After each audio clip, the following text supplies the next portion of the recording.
Selamat malam pemirsa di dalam ruang.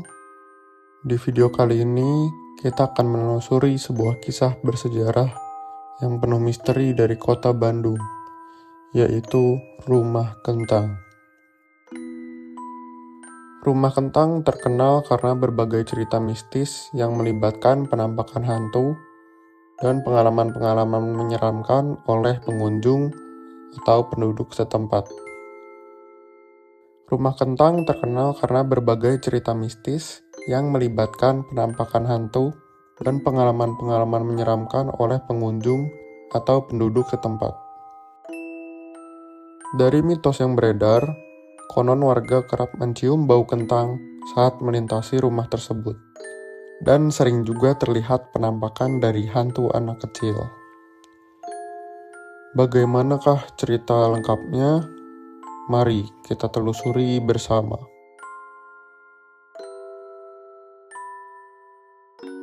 Rumah Kentang yang berada di kota Bandung memiliki sejarah yang unik dan menyeramkan. Pada tahun 1920-an, di masa kolonial Belanda, rumah ini digunakan oleh keluarga Belanda sebagai tempat tinggal. Selama periode ini, Rumah Kentang mengalami beberapa kali renovasi. Bangunan rumah ini dirancang dan terinspirasi oleh arsitek Belanda bernama C.P. Wolff Schoenmaker, dengan konsep bangunan yang populer pada saat itu, yaitu gaya bangunan Art Deco. Art Deco merupakan sebuah gaya seni yang menggabungkan keindahan dengan fungsionalitas yang elegan dan modern. Desain Art Deco sering menampilkan bentuk geometris dengan menggunakan bahan-bahan mewah seperti kaca, nikel, logam, dan juga krom. Sejak saat itu, bangunan ini dikenal dengan nama De Huis van Aardappel, yang berarti rumah kentang dalam bahasa Belanda, karena memiliki bentuk yang dinilai mirip dengan kentang. Selain dari bentuk bangunan yang unik dan bersejarah, Rumah Kentang juga menyimpan sebuah cerita mistis yang dipercayai oleh masyarakat setempat. Kisah ini bermula saat keluarga Belanda itu mengadakan sebuah pesta di malam hari. Pesta itu dihadiri oleh banyak orang, mulai dari keluarga dan kerabat, hingga orang-orang penting di masa itu. Keluarga tersebut pun menyediakan banyak suguhan makanan dan minuman untuk para tamu, mulai dari ikan herring yang diasinkan, earthen soup atau sup kacang polong, stampot kentang, dan masih banyak lagi. Para tamu dan keluarga itu pun sangat menikmati pesta di malam itu.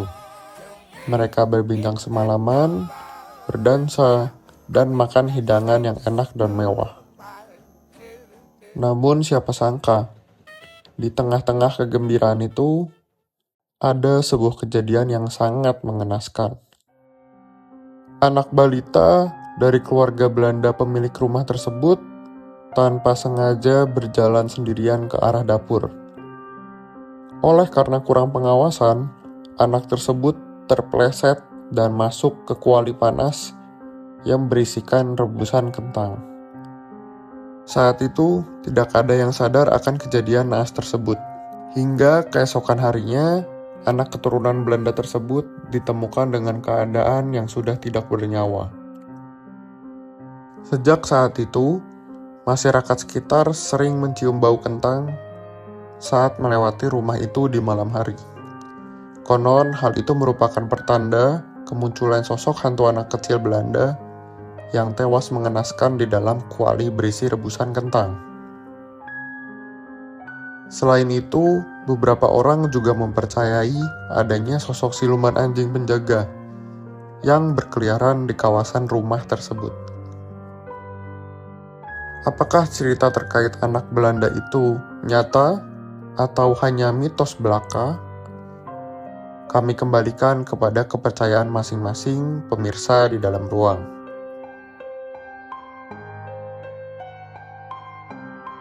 Kemudian pada tahun 1940-an, selama masa pendudukan Jepang di Indonesia, era Perang Dunia Kedua, Rumah Kentang diubah fungsi menjadi kantor administrasi oleh pemerintah Jepang.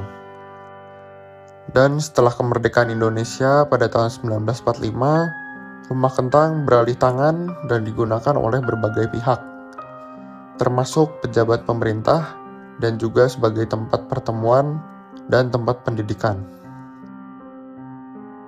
Di tahun 1970-an, Rumah Kentang mulai dikenal luas oleh masyarakat sebagai lokasi wisata dan tempat yang bersejarah.